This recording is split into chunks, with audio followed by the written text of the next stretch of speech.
그리고 오늘 권영국 후보가 이준석 후보의 거의 뭐 천적처럼 네. 아주 톡톡 쏘는 질문들 네. 좀 잘했어요. 오늘 네. 임자를 만났습니다. 네, 임자를 만난 네. 질문. 특히 국회 해산권 관련되는 질문이 이준석 후보에게는 굉장히 아픈 질문이었죠. 네. 왜냐하면 계엄에 대한 트라우마가 아직 있잖아요. 네. 내란 트라우마가 아직 있는데 이거를 이준석 후보가 찬성한 거야? 네. 바로 그 국회 해산권에 대한 네. 문제를 날카로운 질문. 이것도 한번 같이 네. 들어보시죠. 일단 이준석 후보에게 묻겠습니다. 이준석 후보 발언 시간이 없기 때문에 시간을 양도해 주셔야 됩니다. 네, 이따가 제가 봐서 답변할 게 있으면. 네. 언론 인터뷰에서 대통령의 국회 해산권에 대해 긍정적으로 생각한다. 윤석열 전 대통령에게 그 권한이 있었다면 개업을 안 했을 것이다. 이렇게 말했어요. 정말 이 얘기 듣고 무서웠습니다. 이준석 후보의 말이. 윤석열이라면 국회도 해산하고 계엄령도 선포하고 남았습니다. 대통령이 국회 해산권 가지고 있는 나라가 있습니까? 우리나라 역사를 보더라도 국회 해산은 이승만 때, 박정희 때, 전두환 때 다 독재 정권 때 한 일입니다.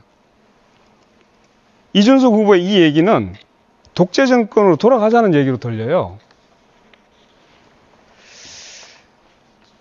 여성가족부 폐지하자고 하고 최저임금 차등제 두자고 하고 이제는 국회 해산권까지 두자고 이 얘기를 한 것인지 참 의문입니다.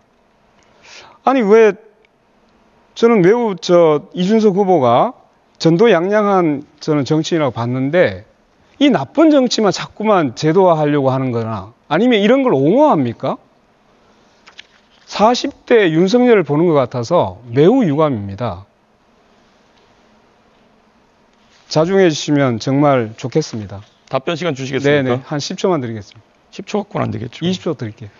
사실 제도를 말씀하시는 거라면은 아까 권영국 후보께서는 비례대표제의 확대를 좋아하시는 거로 보였습니다. 그게 내각제적 요소를 도입하는 겁니다. 국회 해산권이라는 건 실제 내각제 국가에서 많이 운영되는 거고요. 국회 해산권이라는 것이 뭐 가가지고 군대를 통해서 해산하는 게 아니지 않습니까? 해산되면 다시 선거를 하자는 의미로 국민의 민의를 묻자는 취지에서 도입되는 것이 국회 해산권인데요. 그게 내각제적 요소를 도입하는 것인데 거기에 대해서 반대하시면은 아까 네, 비례대표제가 20초. 맞지 않지 않습니까? 20초 드렸어요. 예, 20초 드리니까 이제 제가 얘기를 해야 돼요. 비난을 막 하셔놓고는 왜 어긋나십니까? 그렇게. 아니 그러니까 자 잠깐만 얘기 드리세요. 의원 내각제에서는 당연히 국회 해산권이 있죠. 총리 불신은 당연히 할 수 있고 서로 견제가 됩니다. 그런데 우리나라는 대통령제예요. 대통령제에서 국회 해산권을 준다는 것은 국회가 없어지면 견제 기능이 없습니다. 그러면 1인 치하가 되는 거예요. 대통령 1인 치하. 이게 독재를 지금 유도하고 있는 게 아니게 뭡니까? 네. 오늘 저기서 또 한번 이준석 후보가 아주 권영국 후보가 이 갈라치기 정책 그리고 생각 없이 그냥 내뱉었던 얘기. 네.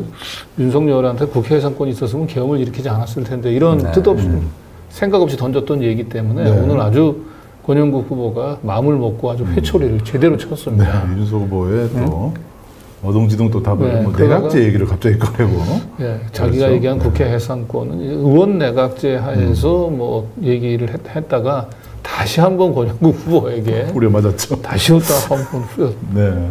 오늘 아주 제대로 오늘 참교육을 당했습니다. 싸다구를 좀 때리는 느낌이 들었습니다. 저는 보면서. 자, 아무튼 뭐 이재명 후보한테 워낙 공격이 많이 가는 와중에 권영국 후보가 중간중간에 약간의 이제 사이다성 질문들을 해서 그나마 좀 토론을 좀 볼만해요. 왜냐면 권영국 후보는 시간이 많거든요. 네. 그래서 그러니까 자기 공격하는 사람 없어. 근데 자기는 이제 김문수 특히 이제 이준석 쪽을 이제 사람들이 워낙 또 막 눈살 찌푸리고 그러니까 이준석을 향해서 아주 사이다성 질문들을 해서 뭐 좀 약간의 쾌감을 좀 그런 순간이었습니다. 자, 그리고 이제 정치 개혁과 개헌 문제 있잖아요. 요걸로 이제 주제로 넘어가서 뭐 새로운 주제로 넘어가더라도 김문수 후보는 초지일관 같아요. 네. 오늘 뭐 거의 같은 얘기를 계속 본인에게 발언 기회가 주어질 때마다 좀 안타까웠어요, 보기. 그렇죠. 네. 그렇게 훈련을 받은 것 같아요. 막 계속 그것만 하라고. 네. 그 무슨 새로운 얘기도 아니잖아요. 이거 지겨운 얘기예요. 이미 국민들 다 알고 있는 얘기를. 그렇죠. 답도 다 아는 국민들이 다 많고. 뭐 새로운 폭로를 차라리 하시든지. 왜냐하면 국힘에 있는 사람들은 저걸 이제 답을 잘 모를 수도 있어요. 국힘 지지자들은. 근데 민주당 쪽 지지자들이나 이재명 지지자들은 사실 저런 내용들은 막 지겹도록 들어서 또 답까지도 어느 정도 다 알고 있는 내용들, 그렇죠?